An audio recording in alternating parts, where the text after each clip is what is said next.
Over the years, we've handled some interesting cross-border hiring mandates for companies expanding into the US.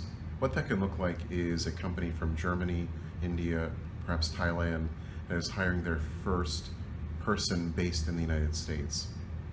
We can certainly use the flip example of a US company hiring people in Thailand, but for now let's just focus on companies expanding into the US marketplace. I would have a couple of points I would make in terms of things for people to watch out for when handling a hire like this. So for example, do your homework, do your research. If you're going to hire a sales leader for North America based in the US, make sure you understand how people are compensated in this local market, both in terms of salary, bonus, long-term incentives, and also get your hands around benefits, 401k and things like that. There can be huge differences between the US model and say the Thai model or the Indian model.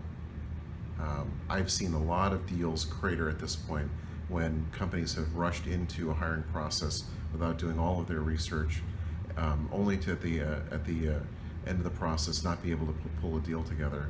The other thing I've noticed is, again, going back to this whole do your homework element, I've sometimes experienced non-US companies who've gone in without doing any research whatsoever, and they've really struggled with paying market compensation.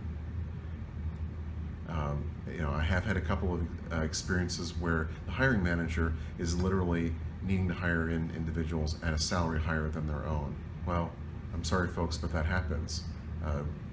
There are certain levels of compensation for given roles in the US, and that's just how it works. And this is one of the most expensive labor markets in the world, along with, say, the UK or something like that.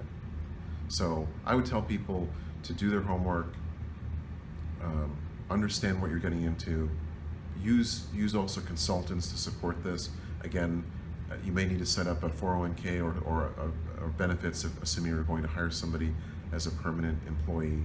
And these are all things that take time and take time and money. I think the other thing is map out your whole hiring process. If you're going to try to hire somebody by September and you're starting at the beginning of the summer, think about where you're going to be after the first month, the second month, and the third month, and do all that planning. I think if you can do all that stuff, you're going to do great.